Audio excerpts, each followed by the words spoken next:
a great show tonight, guys. Welcome. Hello.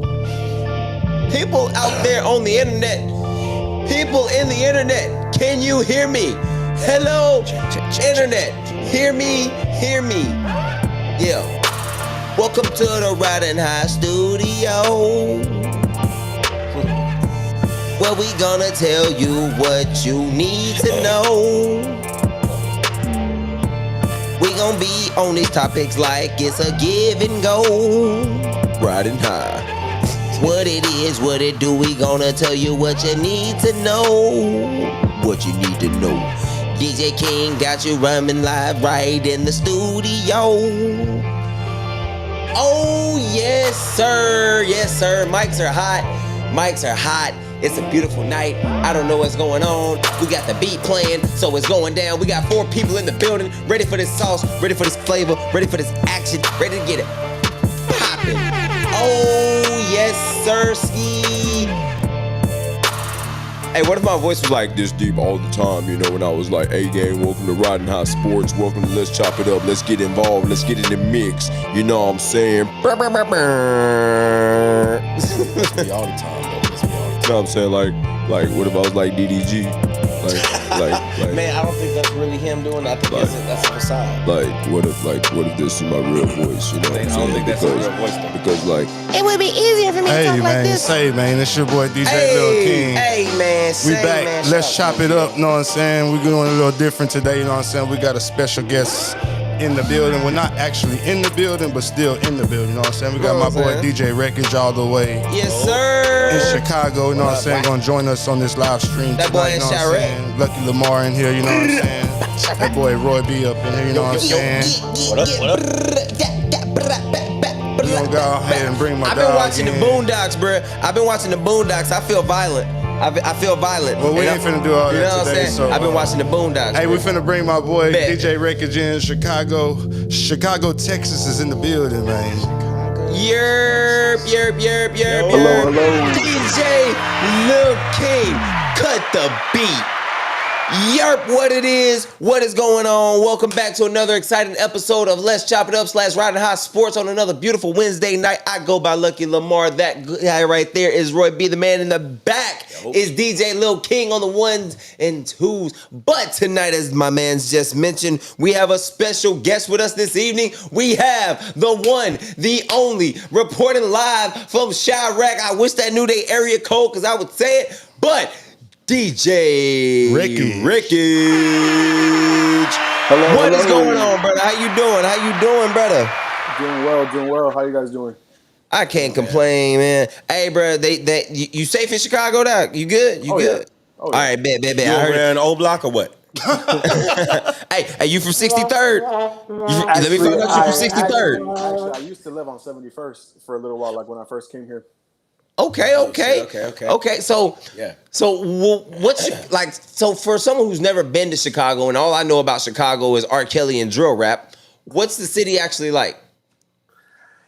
It's very culturally diverse, you know. So if you like food, that's the place to be at. So, you know, seasons. So you know, you get all 4 seasons up here. Okay. So you know, how's their pizza? I know it's the what is it? The deep dish. So there's always a debate about that. Like it's almost like north side, south side, you know, like to a degree. But a lot of people prefer the tavern style, which is like thin crust, and a lot of people also prefer the deep dish.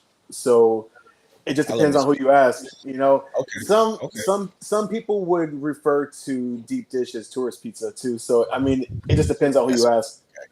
I got you. Okay. So for someone like Lamar was saying, for someone that was just visiting Chicago, what are some of the places and wanted to go eat pizza? Name 3 places that you would take them to? For deep dish, I would say to get a real Chicago experience. Well, I asked what kind of pizza they would prefer, if they would prefer like, you know, thin crust or deep dish. But I feel like if you come here, you have to try deep dish, right? Because that's like the notion, right? You know, it's for deep dish. So I would say Lou Malnati's is one. people like Giordano's. That's another one. Okay, I heard that name. And Giordano's, and then what's the other one? I can't remember. Rosati's. Okay. Rosati's. Damn, they got some real Italian names and shit too. Okay. Before we start, have you seen? Okay, do you ever watch Black Chicago Be Like? I haven't. No.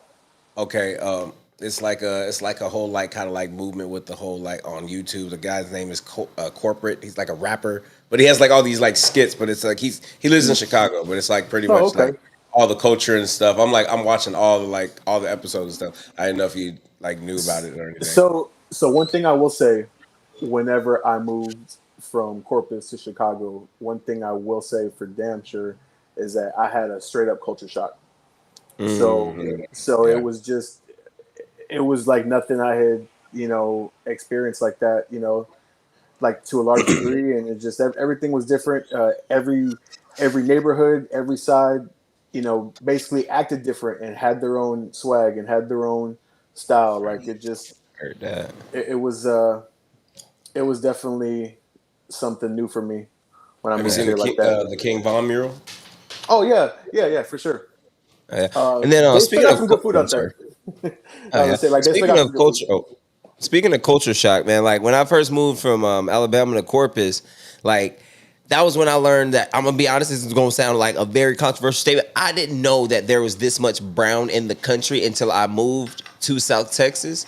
So like, what's it like to move from South Texas, where it's predominantly Hispanic, to like you said, like where it's you get black, white, a little bit of Italian, a little bit of Hispanic, a little bit of Cuban, Puerto Rican. There are a lot of Asians over Yeah. there. Oh yeah, for sure. Definitely. There's a Chinatown. So I didn't want to say it. yeah, Every they have place what's called has- Chinatown. So they have that. Like they have Greek Town. They have Little Italy. It's like everywhere has their own little, like appeal or whatever. So like if you're into food or whatnot, or like, or if you're looking for like imported items, from certain places, those are the places to go for them. But yeah, it was definitely different. Yeah, I mean, yeah, I grew up with predominantly brown white people. Like I really never saw it as anything else. But then when I came here, like it expanded my horizons. It opened my world up to just kind of like, oh, there's Polish, and then there's European, and Eastern European, and all that kind of stuff. So, but yeah, man, again, I'll always say it, like the food is great, but I will say that Bring back to that food. there are certain things though that you can't get here that you can get there, like breakfast tacos and a really good chicken fried steak and stuff like that. So, I like both places for different reasons and stuff. But yeah, it was definitely something different. Oh yeah, and the one thing that brings cultures together, whether it be brown, black, Hispanic, other than food, is sports, right? And one sport that does that, I don't know about y'all, but I grew up and I still am a massive wrestling fan. Whether it be WWE, AEW, TNA, Ring of Honor, I even like help. Well, you got the right one. Yeah, so I even help. You got the right one. I help promote a startup company, Texas Combat League. We just actually signed our first sponsorship deal with Budweiser. So, Oh, nice. like, yeah, bro, like that's crazy, man. So like the wrestling world actually lost a legend and icon in Hollywood Hulk Hogan. And just like a quick rundown, like Hulk Hogan, he won a total of 12 world championships. He won 6 WWE championships. He had an historic reign of 1,474 days in 1984 through 1988. He's also a 6-time WCW World Heavyweight Champion. Other notable achievements: Hogan was a 2-time Royal Rumble winner, and a WWE Tag Team Champion with Edge. I did not know he won a Tag Team Champion with Edge. Now, like, but the thing that like I think that a lot of people are stuck with is the Hulkster's life in like. After wrestling? Yeah, like during wrestling, when he was on camera and at his peak, he was beloved, but like his post wrestling career was like shrouded in quote unquote controversy, turmoil, and a lot of people don't know how to remember him. One of the greats. I'm a strong believer that none of us are perfect. You know what I mean? So like it's kind of like when Michael Jackson passed away. Like people loved Michael, but some people were like, I don't know. You know what I mean? Like it's the same situation. So like me personally, I can't blame people for feeling either way they feel, like whether they say, man, he's the greatest of all time, or man, he's a POS. You know what I mean?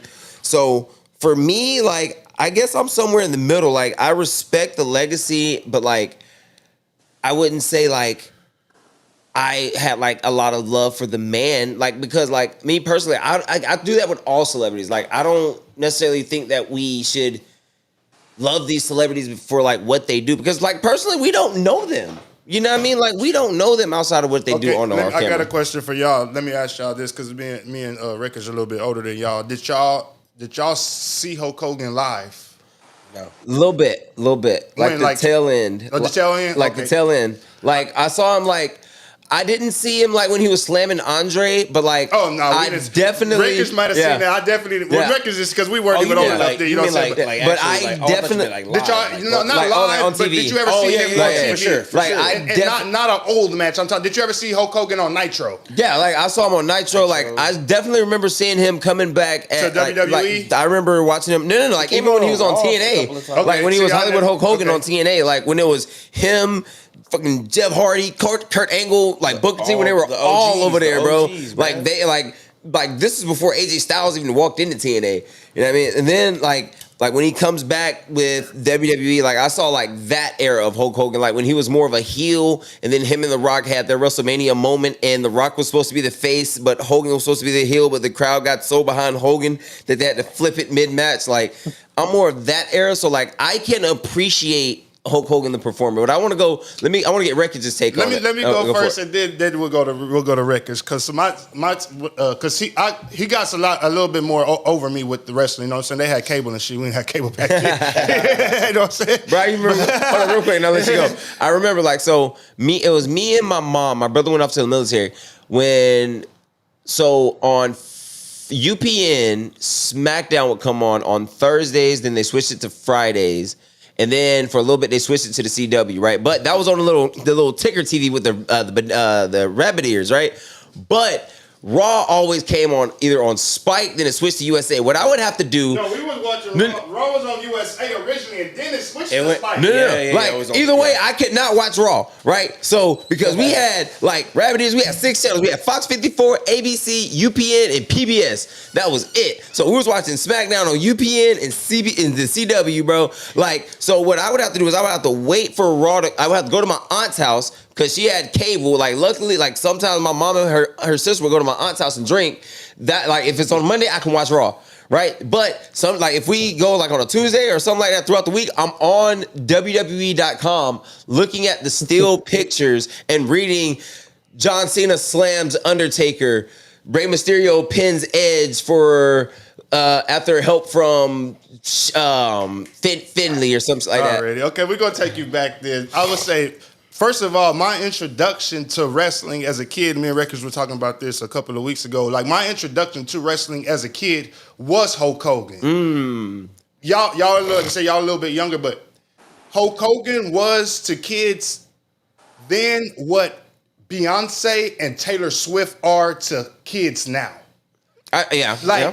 Take your vitamins, what they call them, the Great American Hero or some shit like that. And just say your prayers and take your vitamins. Yeah, like, so Hulk Hogan represented like the American dream, and like the pinnacle of what Hulk Hogan represented the pinnacle He was a of poster child. The poster child being what American was type shit. You know what I'm saying? And he was more than just a wrestler in that, because like y'all lived in like a cool generation, right? And I'm low key kind of jealous, because it's one thing that has for sure died. Like the term household name no longer exists, because now everybody has a tablet, everybody has a smartphone, so like people can be in a movie theater watching like kids don't want to be at a movie theater with mom and dad, they be at the movie theater watching their tablet. You know what I'm saying? So like there's no more mom, dad, the kids sitting down in front of the TV all watching Hulk Hogan, and then y'all grow up and then y'all tell y'all's kids, bro, this is motherfucking Hulk Hogan right here. Well, to me, I don't even think it was about my parents watching Hulk Hogan, because when I was in the Hulk Hogan, my mama was still living with my grandparents. Yeah. And my dad was probably living with his mom and shit. So it was just like the way the kids get into what the fuck is the new shit right now, like the Lalu Boo Boo or whatever the fuck. Them things are evil. I don't even want to talk about them. The hell that shit is like trends. Like trends, they're evil. That was the trend, but the Hulk Hogan trend didn't just last for 6 months. It lasted a lifetime. For 6 fucking years. No, that's a lifetime, bro. No, I'm saying no. From you could say a lifetime, but bro, it's still going. Like I'm stuck. I'm talking about a certain version of Hulk Hogan, and then I'll let Records chime in. I'm talking about the version of Hulk Hogan from 1984 to 1992 or 3. 1993 or 1994. Yeah. That's a version of Hulk Hogan, like whenever he was in WWF before he left to WCW. Yeah, like that's the version that we knew, that I grew up on. Not the TNA. I ain't never even seen Hulk Hogan wrestle a TNA. Yeah, or none of that. Whatever none of that shit. I don't even recognize WWE. Straight up, to me, it's WWF, and I'm not trying to be fucked up, but I just like. After that shit changed to WWE, like it wasn't like so. And I'm gonna let Rico chime in. We were watching this shit when it was the Monday Night Wars. Yeah, when you were flipping between USA and TNT, shit like that. And see, I got into wrestling right after the Monday Night Wars. Already. I was there like right when. Let's see. Right when Booker T came to SmackDown. I can't tell you nothing about the SmackDown Raw split. I can't see when you're like Booker T came to SmackDown. I'm lost. Like right in that era. So like the WWF. Yeah, that's what we know. I don't know the SmackDown Raw draft, all that. I just know Booker T. WCW got bought out by WWF, and some of them niggas with the WWF, and some of them niggas got to sit at home because they was right when that buyout, right when the buyout came. That's when I started watching wrestling. You know Rickers, what was your introduction to wrestling? I'd say it was like late 80s. I'd say 88, 89. Was it mainstream or was it local house show? It was. And not local house show like as far as WWE came in town. It was Ultimate Warrior on TV. I think it was like Saturday Night Main Event on NBC or something like that. But it was Ultimate Warrior. Like I thought he just looked cool, and it just had me curious. Like, oh, what is that? You know, and you would just see him slam people and stuff, and you know, like little did you know later on in life that he was actually unsafe and stuff, and he was actually doing that to people. But, yeah, it was pretty early on, and that was around the time when Hogan was running Wild too. So I mean, you couldn't help but notice Hogan and notice what he was doing, his contributions, and I mean, they gave him a push like no other. Like not till like Attitude Era, But he was very pivotal in everything as far as its nationwide success and everything. That's what I was about to say. What you say that he's part of the reason for wrestling going like nationwide. But honestly, he is the reason. Like, I'm not trying to cut you off real quick, but like. Boy, you love that wrestling. I can tell, like, boy, he just want to keep talking. I can tell, boy, when he comes to that wrestling. If it wasn't for Hulk Hogan, right, wrestling as a whole, no matter the production, no matter the company, would not have the stage that they have, because it was him capturing the attention and imagination of not only kids, but working men, ladies, like teenage girls. Like the ladies wanted Hulk Hogan and the men wanted to be Hulk Hogan, bro. Like, and it's the kids wanted to be like him, and the kids wanted to be like him. You know what I mean? Like, so he really set a cultural impact. Like, whether it be like people think Ric Flair, but Hulk Hogan was the first big personality. He was the first charismatic person. Like Andre the Giant didn't have no goddamn charisma. Nobody was listening to the Iron Sheik. Like the Ultimate Warrior couldn't cut a promo. You know what I'm saying? Like before Ric Flair, before Shawn Michaels, before the CM Punks, like before all of these, like before the MJFs, like these microphone savants and these people, like the John Cenas and the Rocks, these larger than life. Up until 2000, right? After that, we lost. Power. Okay, before the Chris Jerichos, before the Eddie Guerreros, before No, I know them very well, actually. before the Rob Van Dams, like you had Hulk Hogan who like For the Rock and shit. yeah, that, you know like what I'm he saying? had catchphrases. He was selling merchandise. He was selling T-shirts. Like he made it cool to be a professional wrestler. You know what I mean? In my opinion. So you gotta give You know what? Now that you know what, and let's put this into perspective as well. Hulk Hogan has been on a Wheaties box. He's been on the cover of Sports Illustrated. Yep. And he's been on the Johnny Carson show. He's been in Rocky, sir. He had his own movie, No Holds Barred. It was Dookie Juice, but He was in it. He was in it. He was in it. Oh man. man, let's talk about the Monday Night Wars a little bit. Let's get it. Rickage, I know that's your specialty. Let's get into it. What do you remember from the beginning of the Monday Night Wars? Like, what actually set off the Monday Night Wars? What came first, Nitro or Raw? Raw. Raw was 93. Okay. Raw was 93. So what was Nitro? Was Nitro TNT's answer to Raw? Yeah, absolutely. Yes. Already. So it's all in the go for it. Eric Bischoff got the green light to be the executive vice president of this company, and that was what he told Ted Turner that how they were going to compete with Vince McMahon and the WWF, and you know he was right. Because if I'm not mistaken, WCW up until that point was basically World Championship Wrestling, which was on TNT, but World Championship Wrestling consisted of other companies. No, at that point, WCW was only on TBS. Okay, already. The Superstation. Mm-hmm. Yep. And the crazy part is like Eric Bischoff was kicking their ass, bro. Like he was really kicking their ass because like what happened is like right when that happened, you know who the biggest superstar that helped him with that situation was? Was it Hulk? Was Hulk Hogan the beginning of Nitro? Hulk Hogan was there at the beginning of Nitro, but the big thing for Nitro was Lex Luger showing up. Yeah, I remember that already. Because Hogan was already there, right? And it was like, now we got Luger already. Mm-hmm. Brother. Yeah. You know, it's crazy too. What a lot of people don't know is that Hulk Hogan actually wasn't scheduled to be that third man of the NWO. Facts. It was actually supposed to be Sting, and he used his creative control, his favorite line that's not going to work for me, brother line that he's known for, and he wanted in on that action, and he was the third man at the Bash on the Beach. So that's how that happened. And then that goes back to like we don't know like the celebrities behind the scene because like a lot of times in the wrestling world, like on camera, like you'll be like, man, I love this guy. He is amazing. But like behind the camera, bro, and behind that curtain, they are straight dill holes, bro. Like getting people fired, getting people out of spots, getting like let's say if I'm scheduled to win a championship, right? And you're a bigger talent in the company and like you say, hey man, Royston's scheduled to win a championship, right? I'm the big money maker. And I go, hey, you know what? Roy's unsafe. That might cost Royston a championship match. That might cost Royston TV time. That might cost Royston merch. That might cost Royston his push. Like just something as small as that. Like for example, what you can correct me if I'm wrong, Wreckage, but in 2010, 12, one of those years, Kofi Kingston is in a match with Randy Orton. Kofi Kingston botches the move, right?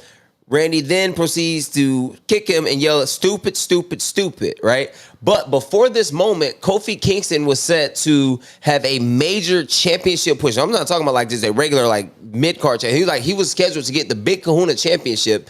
That moment, Randy Orton goes back like stupid, stupid, stupid, goes backstage, trashes him to Vince McMahon. Kofi Kingston's push is then scrapped and then he's pushed to the back of the line. You know what I mean? All because of backstage politics.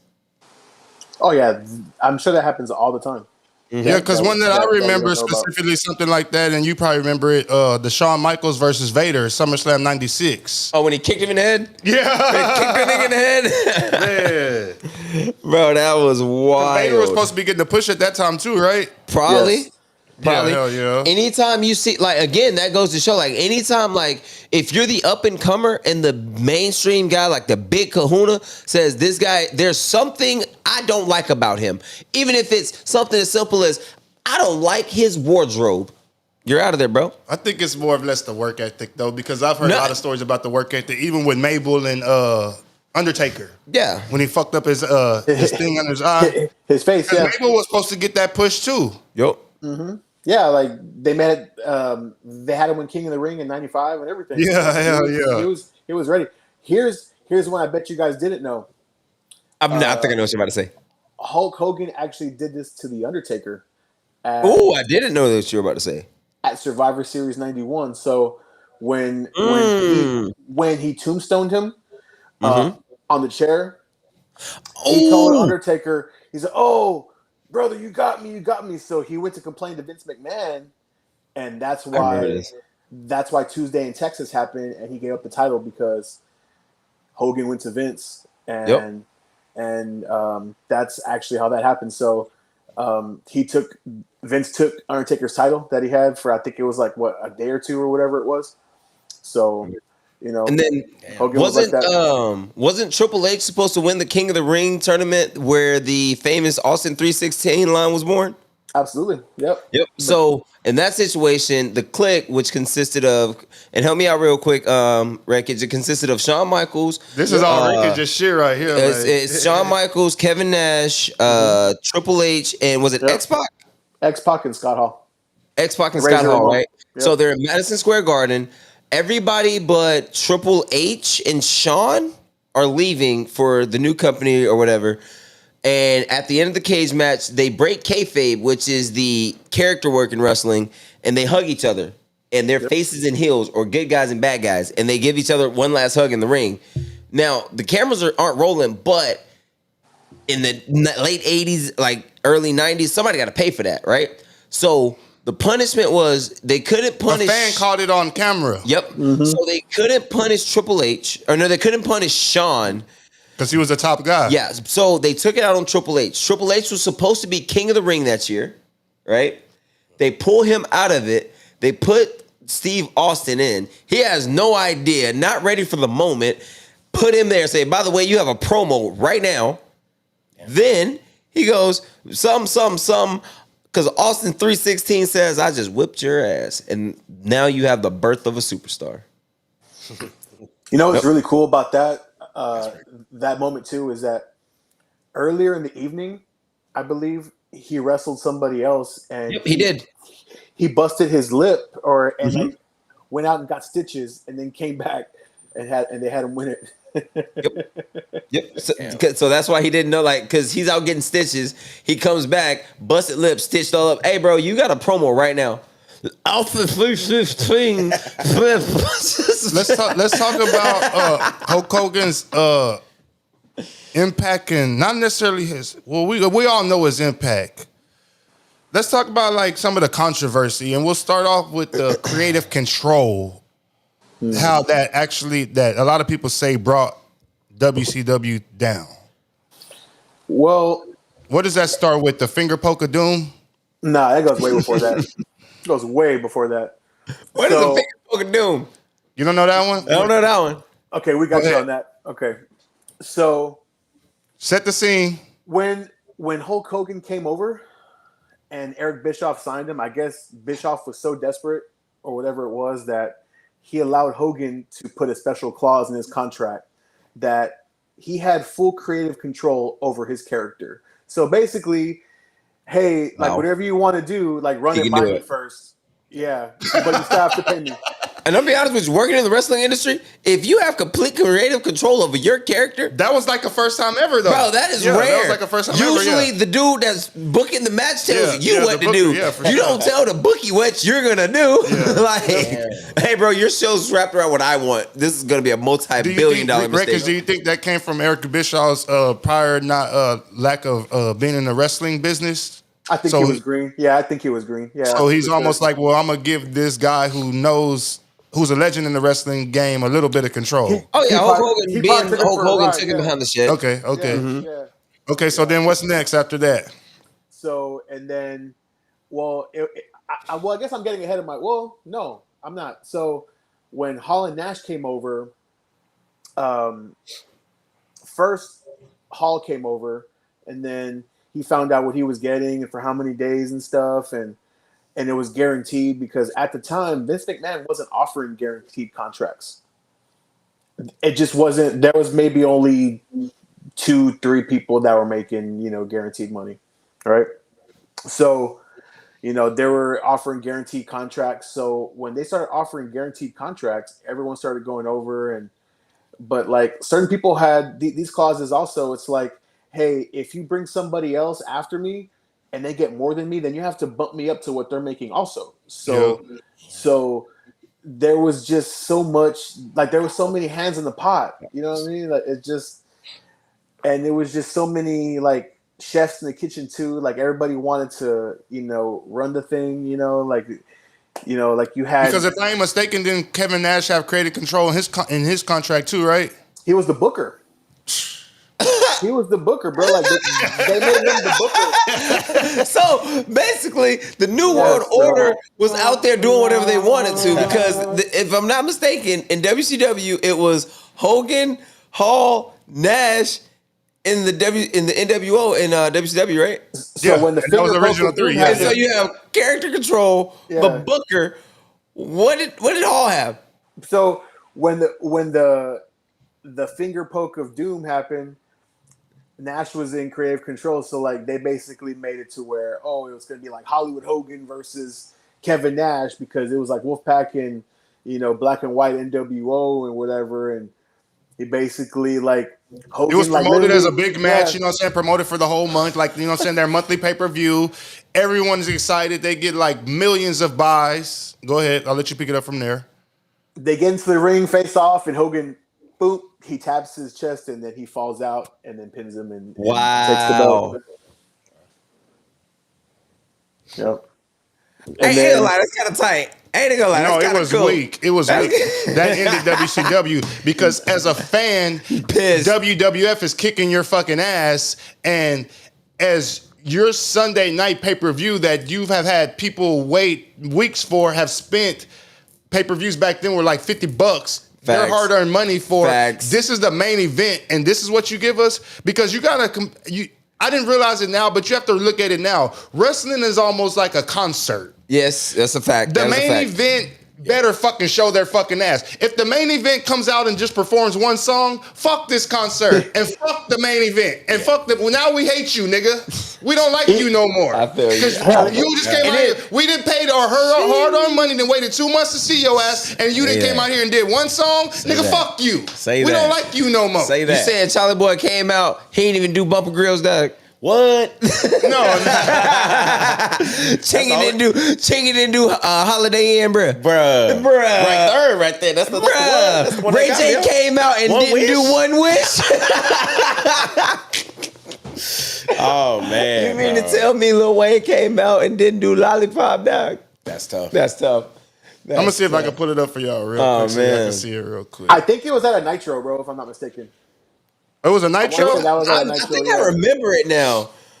Because, like, after you poked him, he stood up and started celebrating with him, right? I think that you're thinking about the Bash of the Beach 2000 with Jeff Jarrett. I think it's the one you're thinking about. But I think the finger poke of doom was on a Nitro, if I'm not mistaken. Ice down Goldberg off his street. Bro, is that a 1985 Saturn? That was a Ford Taurus. Okay, now what was the one that I was talking about that I mistaked it for? You're thinking about the Jeff Jarrett. What was that one? When Jeff Jarrett laid down at Bash of the Beach 2000. For Hulk Hogan?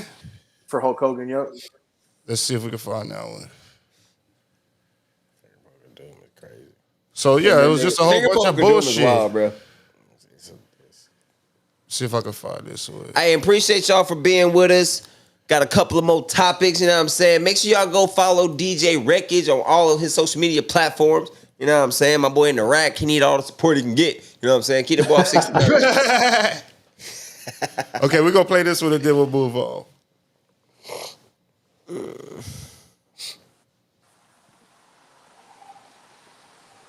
And then Booker T ends up winning the title that night.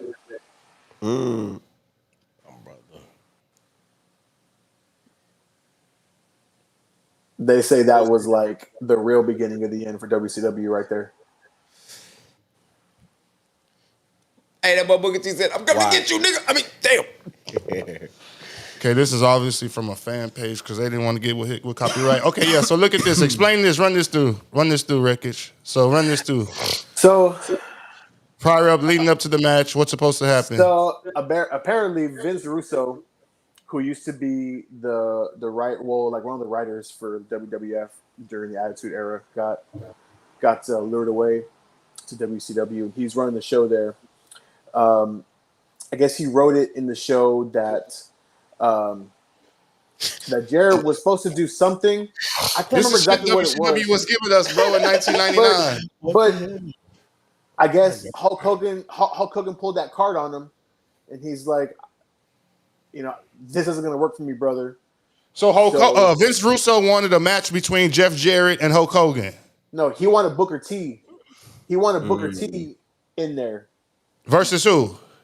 Versus the champion, which was Hogan. Jeff Jarrett. Okay, Jeff Jarrett was a champion. Yeah, so Jeff Jarrett's current champion right now. Okay. Yeah. So Hulk pulled that card. So Hogan was like, no, I'm going to win the championship this night. Is that what you're trying to say? Mm-hmm. Okay. Yep. So then he uses his create and control clause, and then Vince Russo is forced to take Booker T out of the match and put Hogan in the match. Hogan, yeah. And then I guess he has him lay down for him to have him win the title.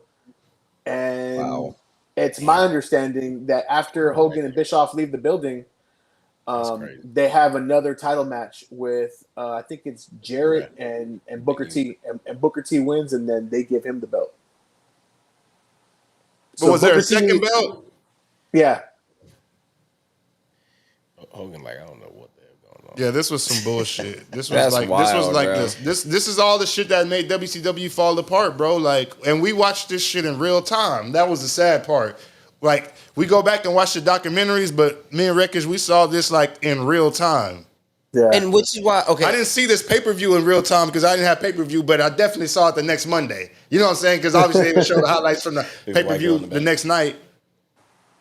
Yeah, so Vince Russo, some say that Vince Russo was a big contributing factor. There's a whole bunch of controversy behind this moment.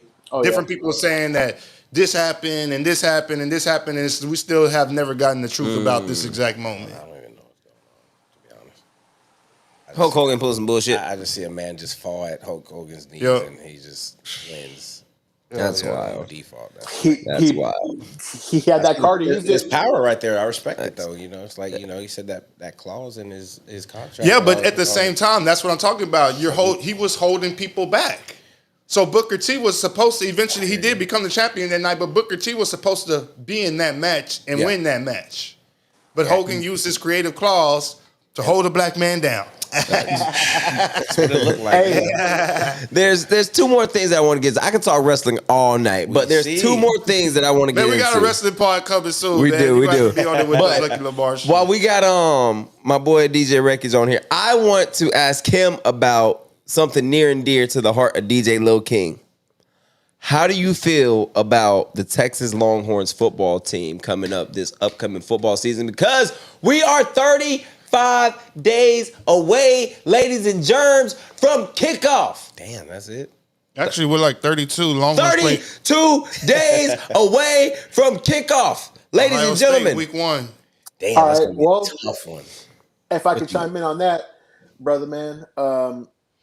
So last year I went to the Michigan game in Ann Arbor. He came out on TV and shit too. I was second row for that, and I've already decided I'm going to Columbus for this game too. So, okay, I'm gonna have to do that. Pull up. So, question for you, because he says no. I haven't got King's answer on this question yet. Would you say that for Texas this season is natty or bust? I'd say 95%. Yeah, I'd say damn near.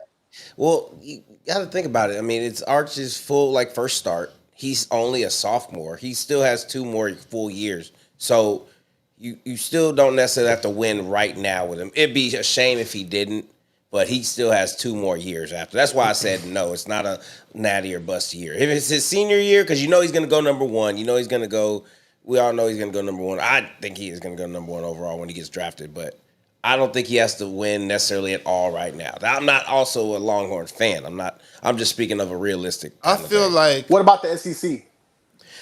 SEC, they got to win that because it's like, okay, yeah. Now he's getting the chance to like actually play some SEC talent, not just the, just the scrubs, shout out. I mean, I'm not trying to, down nobody. Everybody at D1 is, they like that. But SEC is different. I get that. And him getting the actual chance to play then, I know that's different. So if he could win it all at his first full start, that would be cool. But as far as winning it all, I don't think it's like Natty or bust this year. That's just my opinion. But that's what y'all got. I'm gonna go last. I feel like it's not natty or bust because I feel like that's more of a position for a head coach to be in. I don't look at Arch Manning in the position that Ryan Day was in last year. Hey, yeah, that's facts. You know what I'm saying? That's a fact. That's a fact. And Sarkin isn't on the hot seat, so it's not on Arch to win a natty or bust like it was last year for the quarterback for whatever Ohio State and that fucking $25 million roster they had. And I know Texas spends a lot of money on their roster, but I just don't feel like it's like. For sure, you have to. I'll be disappointed if we don't win, but I just don't feel like it's natty or bust. There you go. What about We're conference? not Texas A&M. You want to What go? about conference? I was like, Uh-huh. what about conference? Like King, like what do you think about like at least securing the SEC? Like winning it all for the SEC. Yes, but at the same time, I feel like this will only be our second year in the SEC. Hell, we were in the championship game last year. If we make it to the championship game this year, that would just be good. I won't be disappointed if we lose. Like, Y'all hold y'all. to me, it's They held their own. definitely more like a playoffs or bust. You know what I'm saying? Like, you I got can to get get to down the with that. playoffs. Yeah. You got to get to the playoffs. And in my mind, we got to get to the playoffs and be one of those top 4 seeds to get that first round bye. What's the format again? Because They changed it. They changed it again. I They know changed it to where it's the top 4 seeds get the automatic bye. It's not that conference champion get the automatic bye shit. Got it. It's the top 4 seeds. So regardless if you didn't even play in the championship game you finish the season ranked number 3, you still get a bye. Okay. That's so for me, right? Championship or bust. Now, I think when you hear the question out loud, the immediate reaction is to immediately turn to Arch Manning. Is it championship or bust for Arch? For Arch, you're right. It's absolutely not championship or bust for Arch Manning. It's his first year starting, right? But I will say this though. They got to win the SEC, in my opinion, because in my opinion, like I think talent for talent, they are the most talented team in the SEC. Like, I'm talking about over Georgia and Alabama. They are the most talented team in the SEC, and they have, hands down, with argument, the best quarterback in the SEC. That's hard to say, man. Like, I mean, it's a bunch of unproven guys, but of all the unprovens, he's the most proven. Like, how can you say that when you got Gunnar Stockton won an SEC championship? Yeah, Georgia won an SEC championship. I don't think Gunnar Stockton's like that. But for me, right? So would you take Gunnar Stockton or Arch? Off pure talent. Okay. Pure talent. Gunner's no scrub, bro. I didn't say he was, but pure talent, Arch or Arch, Stockton. but as of right Gunner. now, if I need a SEC quarterback, if someone was to say pick an SEC quarterback to start not even to start a franchise with, pick a SEC quarterback to lead a team next season. Arch Manning. I'm taking that dude from South Carolina. Sellers? Yeah. Lenore Sellers? I'm taking Norris Sellers. Lenore Okay. Sellers. Okay. That's what I'm taking. So, based on what I've seen with my eyes. That's one we agree on. Name another one. I don't even. And tell you what, I'll concede Stockton. That's No, two. I would say Nussmeier. LSU? Yeah. That Buns. Okay, yeah, no, He's terrible. He's projected as a top quarterback to be drafted Yeah, about to this say year. he's What do you mean? ass. Yeah. Dylan Gabriel was a top tier draft pick heading into the that draft. great either, but He's He productive. is ass. He is boo boo. He has a good arm. He's very accurate. I don't see it. And, I don't see it. He's not gonna wow you. I don't see but it. yeah, they said he's gonna. I don't see. They say a it's lot of either shit. him or the dude from Penn State. Whoever is this for. Drew Aller. Yes, dude. They're the projected top 2 quarterbacks to be drafted. Yeah, did you not watch highlights? Because, bro, okay. Let's say this was last year's. Let's just say that Cam and Shador in this year's draft class. Would you say those are still the top 2 draft picks? I think Gunnar goes over Cam. I don't see it with Cam. The dude from LSU goes over both of them. I don't see it with Cam. Yeah, that's what I'm saying. The dude from Nussmeier, I think he goes over Cam. Yeah. I like Straight up, just a quarterback. If you say spin the rock, Nussmeier can spin the rock, but I just don't see him being a top tier quarterback. I'm thinking more of like NFL ready politics. Oh yeah, and all that bullshit. Yeah, because his daddy's a quarterback coach. Stay in the pocket, statue like. He better know how to look like a pro quarterback. His daddy's a quarterback coach in the league. His dad was Jalen Hurts' coach last year. He better know how to look like he can play quarterback. You know what I'm saying? Arch better look like he know how to play quarterback. Wicked ball. You know what I'm saying? Like, so for me, like but we losing the cart because it's getting loose from the horse. Hang on, let's get back on track. Rein it in. You know what I'm saying? When it comes to the University of Texas, they need to at least appear in, at minimum, the conference semifinals, and they can't lose that game. Playoff semifinals, college football semifinals, playoff semifinals, the last Final Four, and they can't lose their Final Four matchup. So they can't lose that game, but they can lose the national. They can lose a natty. You know what I'm saying? Like that goes back to how my boy Ricky said earlier. It's 95% natty or bust. So you know what I'm saying? Okay. You get to the natty. Look, you get to the natty. You buy yourself that. At least we were there. You know what I'm saying? Okay. But okay. We do not want to encourage the participation trophy. I mean, that's what we're saying. Like the University of Texas is. I'm not even gonna disrespect them and say they spent the most money. I'm gonna say they spent the top 5th money. You know what I'm saying? In roster construction, they have had. Stark likes to brag about how many draft picks the University of Texas have put in the draft since he has been at the University of Texas. Right or wrong? Stark likes to do that. Right? Yeah. So I think it's about time that the kids at the University of Texas on that football program give those boosters some ROI. You know what ROI is? You know what ROI is? Anybody know what ROI is? Return on investment, children. They're not just trying to buy y'all Lamborghini so y'all can look cool playing football. Them white men want a championship. Why y'all think Jerry is calling Micah Parsons Michael? See, I didn't even know that. That's funny. Bro, he is calling this nigga Michael Parsons. He is calling this different name. Michael Parsons insulting. At training camp, bro. Him and Jerry Jones are having wars in training camp in the media. Mama didn't name him Michael. Like that boy Jerry said, what's the point of me paying players if it's not guaranteed that I'm going to have them, right? That's what the boosters at the University of Texas are saying. Why am I going to continue to sponsor y'all's Bugatti, Lamborghini, fast car driving? Granted, y'all drive them better than the University of Georgia, but why am I still going to keep buying them if y'all can't give me a natty? Because I'll tell you why. Appearance. Because those boosters are alumni. And as long as they're living, they're going to pour money into their program to see it win. Tell you what, goddamn it, at the University of Alabama, Carroll never won shit. They were still getting all that Bonilla money. Shit. All I'm saying though, you know what happened though? They were willing to. They got the motherfucker Jimbo up out of Texas A&M. Why? Because them boosters kept giving money and they kept losing.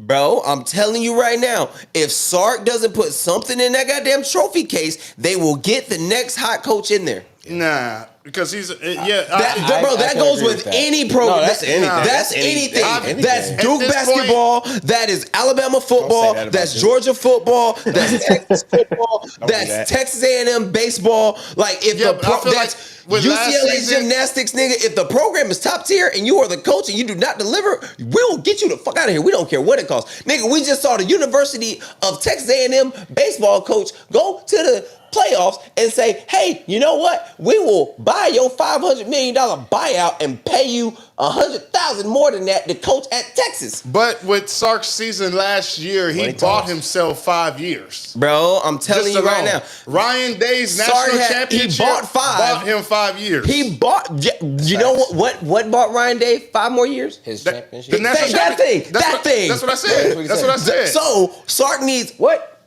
Championship. To get what? Thank you. To get 5 more. No, because Ryan Day, he just got the contract extension this offseason. He just got it. So you mean to tell me Ryan Day, who was consistently in the playoffs, in the semifinals, was advancing farther than Sark in the whatever, was on the hot seat, but the man who hasn't done what I did is okay. Because for the before they're University of Texas and Ohio State. They're twins. And that's what I'm going to say right now. Before Sark got there, the expectations for Ohio State fans were way greater than that of us Texas Longhorns fans. So, but as of right now, in the last, you got to remember, at one point, nigga, we were just hoping for a quarterback. Nigga, I'm an Auburn fan. We were hoping for everything. We were just hoping for. We went 10 years just hoping for a quarterback. Nigga, I'm hoping Jackson Arnold don't fuck it up. Bro, I'm trying to hope Jackson Arnold don't F this up and have Cam Coleman transfer. That's what I'm hoping for. I know all about quarterback struggles. I have been looking for a quarterback since Nick Marshall left. That was 2014, ladies and gentlemen. I think we're looking for one since what's his name? Transferred over to who you? No, Murphy. We still have Murphy. We had squad? Dude. Oh yeah, Malik Murphy just transferred. He left. Oh no, he is at Oregon State. Yes, he's at Oregon State. Oh, they didn't want him no more. He did an article and basically said that they didn't want him. He had the best Duke ended up paying some player like $4 million to come be their quarterback. He had like the best record in years for them. Say that part again, King. Duke paid a motherfucker $4 million. Oh, I know money talks. I get it. I don't give a damn how far you throw it. I'm again back to our old mother loving eye. Bruh. Darian Mensa, whatever the hell he came from. Let me see. You know, bruh, man. That's the quarterback? Yeah. For Duke? That's tough. And it's going to get to a point, again, I said this a long time ago, we need some he was that badass quarterback at Tulane. So they bought the dude from Tulane and basically told Malik Murphy, we no longer have a scholarship available for you. That's wild. And he was the starting, and that was the starting quarterback. People were looking at it like, why the hell would Malik Murphy leave Duke to go to Oregon State, who's not even in a conference? And basically, money, brother. It wasn't even money. A month after that happened, he transferred to Oregon State because everybody was questioning it. He came out with an article and basically said that Duke straight up told him they had no spot for him.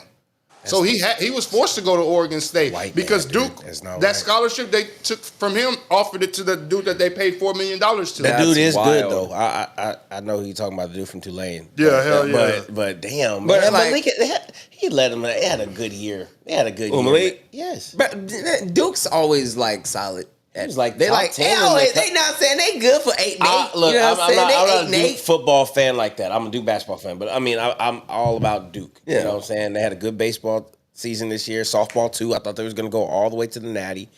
Shout out to my Duke girls, you know what I'm saying? But like, I mean, I didn't know about the whole I didn't know about the transfer thing. Everybody's buying players. If you ain't buying players, you stuck. Bro, that's what got Nick Saban out of coaching. That's what goes me to like the championship or bust. True, like actually. You can't really say it would be championship or bust in my opinion if it was like the SMU days and Texas is paying $25 million under the table and everybody else thinks that we're playing fucking fair. Yeah. You better fucking win. You know what I'm saying? Like, that's championship or bust. But whenever it's everybody's getting paid, it's like, shout out to the death penalty, man. Are the Chiefs ever in a championship or bust situation? Like, who was the last championship or bust NFL team that you can remember? The 19-0 fucking Patriots, and I didn't even look at them as. Bro, they got you could say championship or bust, but it wasn't they like. Didn't win. Bro, honestly, the last that wasn't going to define Tom Brady's career if he didn't go undefeated that season. The last real championship or bust moment that I can truly think of, in my opinion, is LeBron James in Cleveland when they faced off against Golden State. Like, if 2016, if he didn't win that championship with Cleveland, I think a major shitstorm was coming from the media, I'm talking legacy impact. I'm talking, I don't think so because they were fucking major underdogs. They were not expected to win that series at all. But I'm not talking about like the expectation of winning the series. We're talking about but before the season starts, bro, you better win this. That's what I thought about with the Celtics. Oh wait, the big three. Yeah, bro. No. Which one? Not the I'm talking about this one. Oh, because they kept making. They made it to what? How many Eastern Conferences? Yeah, it was like two. And you know who's slowly approaching championship or bust in their career? Anthony Edwards. He keeps getting to the Western Conference Finals. You know what I'm saying? He's young as hell, bro. But He's only been in the league like it don't 4 matter years. about how young you are. It gets to a point to where he doesn't want to be the guy that gets to year 12 in his career and hasn't been back and be like, damn, I went 5 years in a row early in my career. New school shit. I'm from that old school shit. Because man. I seen Charles Barkley play goddamn 20 years and only play for one championship. You know what I'm saying? I seen That's what I'm play saying. for 20 years and only play for one championship. So I don't discredit them. So maybe this is that new school shit that y'all. But I'm not talking LeBron about losing in 2016 to me was not going to be a hit to his legacy. I concede that, but what I'm saying is like there's certain moments and certain times where like people get super close, whether it be they make it to the conference championship or like the Bills when they made it to the third one or the second one or the fourth one. That fourth time, that is championship or bust. Yeah. You know what I'm saying? Like, but like I'm not like for damn sure. Yeah, you know what I mean? Like, for damn sure. You know what I mean? Like in moments like that, bro, like how you said the Houston Comets back in the day, how many championships did they make it to? Back to back. Did they win them or lose them? All of them. They won them. They won them? All Hell yeah. Whoever was facing off against them, championship or bust. You know what I'm saying? Like, and bring them back. And I don't know, I guess to me, even I can't say championship or bust until you've been in the league, especially basketball, 10 years. Because Michael Jordan didn't win his first title till year 7. But you can't be on a scrub team and say championship or bust at the same time. Yeah. You got to move around. That's on you. Yeah. You want to sit there and be greedy and stay in shitty ass Memphis because they finna pay you $50 billion a year when you could have went to goddamn Houston or LA and got $30 million a year and contended for a title. But you want to be the man in Memphis and get that $50 million. So sit there on that losing ass team. Yes, but then you get to do that. And you're the reason we can't pay any other players because you wanted to be the man in Memphis and get all this money. Michael Parsons. So sit there and be a loser. Michael was crazy. I didn't know that. Damn, he's mobbing the name. Bruh. Michael. That's tough. Before we get out of here, that's what I want to get into before we get out of here. Bruh. So, do you play Madden, Wreckage? I used to when I was a kid. I had been known to dabble with the college football a little bit. So, first of all, NCAA 26 is ridiculous. Right now, I have a starter at Alabama. I wish I would never went, so I started another one. My next one's at Tennessee. I should have signed to Georgia and just stayed. But I'm in a QB battle at LSU, and it's ridiculous and stupid. What you doing, Road to Glory? Yep. Oh, shit. But I wanted to go over some of the rookie Madden ratings with you real quick. Okay. And then I also want, but before we do that, I just want to get your opinion and expectations for Cam Ward going into his rookie year. Because right now, in his own words, Royston, if you would, offense is looking mid. That's what Cam Ward said? That's what he said. That's what he said, bro? He said it's looking mid. Those that don't know what mid means, it means it's subpar. Very subpar, not terrible, good. trash, mediocre. Is that is he saying that to tell his GM, like, go get me some better players?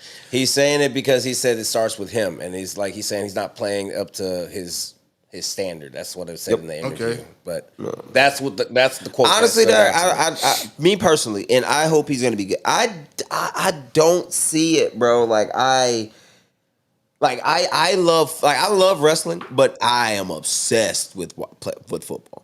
And when it comes to Cam, like, is he talented? Yes, absolutely. I think he's a talented individual, but I just don't see it. But let's get into these rookie ratings. I think that they missed the playoffs, though. I think they missed the playoffs. They're going to get smacked around by a lot. They're not beating Houston. But some of the standout ratings. Travis Hunter is the highest overall rated rookie on Madden at an 84, followed by Aston Genty at 83. Abdul Carter is an 81. Mason Graham is 80. Jalen Walker is a 79. Will Campbell is a 79, right? Jade Barron, UT, is a 78. Okay. What's Cam Ward? Cam Ward is a let me get there. And then you got to do Shador. Cam Ward is a 72. Okay. Right? And Cam Ward's individual stats are as follows. He has a 82 speed, 85 acceleration, 66 strength, 83 agility, 72 awareness, 80 jumping, 93 injury, 92 stamina. Let's get to the good stuff. Oh, damn. He has a 65 carry, a 63 break sack, a 41 trucking, 81 change of direction, 73 back cut. Sheesh. Okay, but we got some greens. We got a 91 throwing power. We got a 79 throw under pressure. We got a 83 medium or short accuracy. Damn, they played you, bruh. They got a 80 medium accuracy, a 77 deep accuracy, an 84 throw on the run, and an 80 play action. And then Shador. You said it wasn't too far off, right? As far as the grade. Nah, so Cam's a 72, Shador's a 67. As a 5th rounder, that's crazy, right? As a 5th rounder. What about Right? Loveland? Hold on. So Loveland went back to college. Did he really? The running back for Notre Dame? No, the No, tight end. no, Michigan. Oh, okay. Let me look. I got you right now. So Shador, speed 78, acceleration 80. Okay, he can move. Okay, that'll get you by. Injury of 91, stamina 92, toughness of 96. Mental toughness. Okay, throwing power 88, throw under pressure 76, short accuracy 78. Medium accuracy 78 and deep accuracy 79. Throw on the run 83 and play action of 81. Yeah, accurate. So there's, let me see. Similarity. Yeah, so yeah, their stats are almost identical on like for their first one. They did train together. But we'll go around the room before we head out. What are your expectations for Cam Ward and who do you? Oh, Loveland. And now while he's doing that, I'll look up Loveland for you. And then who do you got for Rookie of the Year? Rookie of the Year, I think I'm not gonna speak too much on like Cam Ward because I didn't really see a lot of film on him. I just saw like just highlights and how just kind of creative he was and how kind of like just like nonchalant he was, But I'm not expecting him to make the playoffs or anything. He may put some numbers up, but as far as who's going to win the Rookie of the Year, I would say either Travis Hunter or Genty. Y'all think Travis Hunter can win both? Both Offensive and defensive Rookie of the Year? If he gets enough snaps, I feel like he's not going to get enough snaps on the defensive end, I don't think. He's going to be primarily receiver. That nigga, Bruh, look, hear me out. he'll be dead by the end of the That season. boy going to be done, bro. After year one. So we go for the whole After season. year one, bro. Time out. Bro got the Iron Man ball. Y'all are forgetting something, bro. The college game, as far as snaps, is way faster and you play way more snaps in college than you do in the NFL. Now, the NFL game itself is more physical, but the college game is way more demanding on the body. As far as like, bro, you got 5 snaps in 30 seconds. That's insane. Opposed to 3 snaps in 2 minutes. You know what I mean? Because the NFL is all about getting your huddle, get set up, and picking out your matchup, right? College is more, motherfucker, we fast, you fast, line that shit up, we putting turf on fire. Yeah. You know what I'm saying? Yeah. And it's way more spread out. So I think that the game is actually going to be a lot less impactful on his body, in my opinion. Now that you broke it down like that, it makes sense. Like, think about it, like, I didn't know that in speed was like slowed down like that. like in the NBA, right? It's more, It's faster. it's faster, right? Way faster. It's right? like the opposite But of what you said. in college, it's more slowed down, tempered to where Yeah, now for sure. it's run more plays. more sets, right? And then it's like you get the ball out and you go. Yeah. And then So the NFL now is like more tempered down, laid back, and you know what I mean? Which is why like sometimes you'll get that guy he's like okay in college in football, and he's like really, really good in the NFL. You know what I mean? Like, for example, Pat Mahomes. Coming out of college, no one thought Pat Mahomes was going to be Pat Mahomes. I thought he was pretty good. Like, everybody thought he was pretty good. I thought but he you was take gonna be him a- like to now, like again, like, but he's at Texas Tech where it's boom, boom, boom, boom, boom, boom, boom, boom. Now you take that same pinpoint accuracy, that same arm, you slow it down and you say, hey, bro, you have Tyreek Hill over there one-on-one. The safety's going to go to the corner, throw this bitch to the pylon. Right? Okay. But in my opinion, I think he's going to be fine. But before we get out of here, It's a good breakdown. we're going to get these Loveland stats for you. All right. King, hit my music. All right, Loveland, a speed of 86, acceleration 90, strength 78, agility 82, awareness of 68, jumping 85, injury 88, stamina 84, toughness 93, carry of 72, brake tackle 68, trucking of 70. God damn, big fella. Change of direction. Overall of 73. But he's a tight end with 86 speed and 90 acceleration, my boy. That's cool. You know what I'm saying? Catching of 80, spectacular catch 81, 78 catching traffic. They got one in Chicago. But hopefully Caleb Williams stops getting kicked out of drills. I've been Lucky Lamar. That's been Roy B. That's been DJ Reckage. And in the background has been DJ Lil King. We out. Appreciate y'all. We had fun.